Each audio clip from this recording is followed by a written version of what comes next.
Hi hello നമസ്കാരം വിനീസ് കിച്ചണിലേക്ക് എല്ലാവർക്കും സ്വാഗതം. ഇന്ന് നമ്മൾ കാണാൻ പോകുന്നത് ഉണ്ണിയപ്പമാണ്.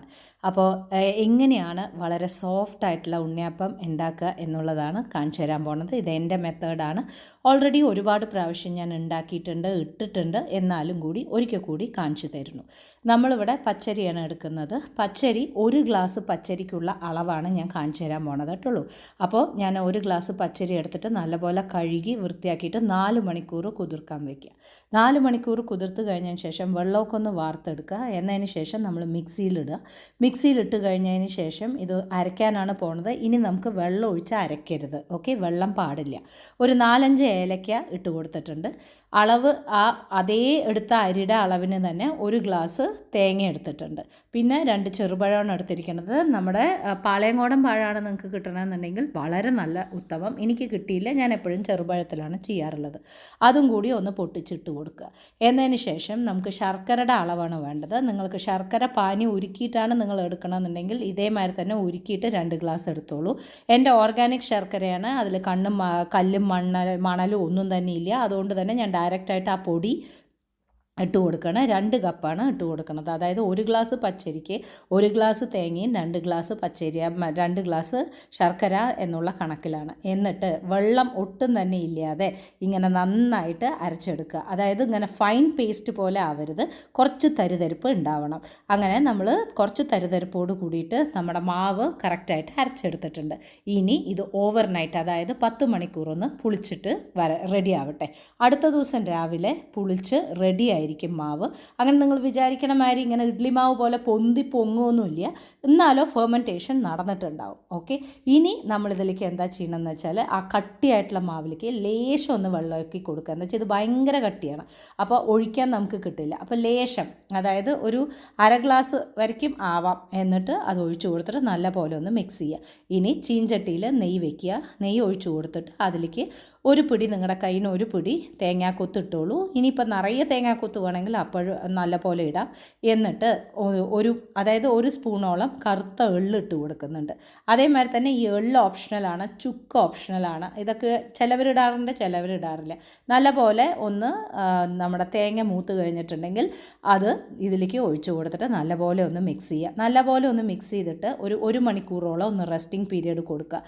അപ്പോൾ ഇത് അതിൽ കൂടെ നന്നായിട്ട് കലർന്നുണ്ടാവും. 1 മണിക്കൂർ കഴിഞ്ഞതിന് ശേഷം നമ്മുടെ ആ ഉണ്ണിയപ്പച്ചട്ടിയിൽ നെയ്യും എണ്ണയും കൂടി മിക്സ് ചെയ്തിരിക്കുകയാണ്. ഓക്കെ, അപ്പോൾ വെളിച്ചെണ്ണയും നെയ്യും കൂടി മിക്സ് ചെയ്തിട്ടുള്ളത് എല്ലാ കുഴിയിലും ഒഴിച്ചു കൊടുക്കുക.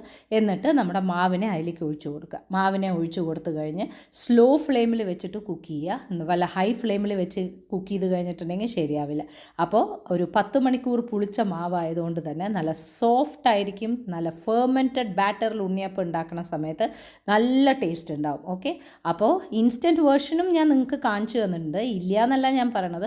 എന്നാലോ ഒരു ഒത്തൻറ്റിക് ആയിട്ട് ഉണ്ടാക്കണം എന്ന് തോന്നുകയാണെന്നുണ്ടെന്നുണ്ടെങ്കിൽ ഡെഫിനറ്റായിട്ട് ഇങ്ങനെ ഒന്ന് ട്രൈ ചെയ്ത് നോക്കൂ. അപ്പറും ഇപ്പറും വളരെ സ്ലോ ഫ്ലെയിമിൽ കിടന്നിട്ട് അതായി കഴിഞ്ഞിട്ടുണ്ടെങ്കിൽ നല്ല ബ്രൗൺ കളറിൽ ഉള്ളിലൊന്ന് കുത്തി നോക്കുക. അപ്പോൾ ആയിട്ടുണ്ട്.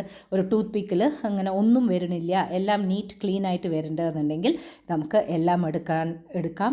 എന്നിട്ട് അതായത് ബേസിക്കലി വീണ്ടും നമ്മൾ എടുത്തു കഴിഞ്ഞാലും ആ കുക്കിംഗ് പ്രോസസ്സ് ഒരു 5 മിനിറ്റോളം നടക്കും. അതുകൊണ്ട് തന്നെ ആ കളർ പെർഫെക്റ്റ് ആയിരിക്കുന്ന സമയത്ത് എടുക്കുക. എന്നാലേ അത് കറക്റ്റായിട്ടുള്ള ഉണ്ണിയപ്പത്തിൻ്റെ കളറായിട്ടുള്ള രീതിയിൽ നമുക്ക് വരാൻ പറ്റുള്ളൂ. അങ്ങനെ ഞാൻ എൻ്റെ എല്ലാ അരച്ച് വെച്ച മാവും ഞാൻ ഓരോ ട്രിപ്പായിട്ടുള്ള രീതിയിൽ ഒഴിച്ചിട്ട് കറക്റ്റാക്കി വെച്ചിട്ടുണ്ടായിരുന്നു. അങ്ങനെ നമ്മുടെ ഉണ്ണിയപ്പം റെഡി ആയിരിക്കുകയാണ്. ഇത് ഞായറാഴ്ച രാവിലെ നേരത്താണ് ഞാനിത് ചെയ്യുന്നുണ്ടായിരുന്നത്. സോ അതുകൊണ്ട് തന്നെ എൻ്റെ വീട്ടിലുള്ള എല്ലാവർക്കും ഈ ഒരു സംഭവം ഭയങ്കര ഇഷ്ടമാണ്. അപ്പോൾ അതാ ഉള്ളിൽ നോക്കൂ, ഇങ്ങനെ വല പോലെ നല്ല സൂപ്പറായിട്ടുള്ള രീതിയിലുള്ള ഉണ്ണിയപ്പം റെഡി ആയിരിക്കുകയാണ് കേട്ടോളൂ. ഞായറാഴ്ച ദിവസം രാവിലെ ഉണ്ണിയപ്പം കഴിക്കുക. ഉണ്ണിയപ്പത്തിൽ പഴമിടുമല്ലോ. എങ്ങനെയുണ്ട്? സോഫ്റ്റായിട്ട്, നല്ല സോഫ്റ്റും മധുരവും എല്ലാം കൊണ്ട് ചൂടോടെ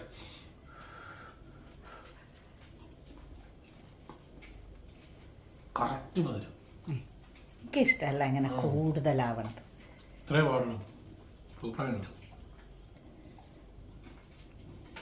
കറക്റ്റ് അളവാണ് ഞാൻ യൂട്യൂബിൽ ഇപ്പോൾ ഇടണം നമ്മുടെ ചാനലിൽ. എന്ന് വെച്ചാൽ പലവർക്കും തെറ്റണത് അതല്ലേ. അതും ടെക്സ്റ്റ് എല്ലാം കറക്റ്റായിട്ടോ. എന്താ പറയൂ, നമ്മൾ ഓവർനൈറ്റ് 10 മണിക്കൂർ പുളിക്കാൻ വെക്കും. ഓ അതുകൊണ്ടാണ് അത് വരുന്നത്. ആ ഇതിനി തണുത്ത് കഴിഞ്ഞാൽ ഇതിനെക്കാട്ടിലും ടേസ്റ്റ്. സൂപ്പറാ. തണുത്തത് തരട്ടെ, ഒരു മിനിറ്റ്. ഇത് ആദ്യത്തെ ബാച്ചാ. ആ ആണ്. എനിക്കിങ്ങനെ കുറച്ചും കൂടി തണുത്തതാണ് ഇഷ്ടം ചൂടിനെക്കാട്ടിലും. ഇതാകുമ്പോൾ മുഴുവൻ ടേസ്റ്റും കിട്ടും. അടിപൊളിയുണ്ട്.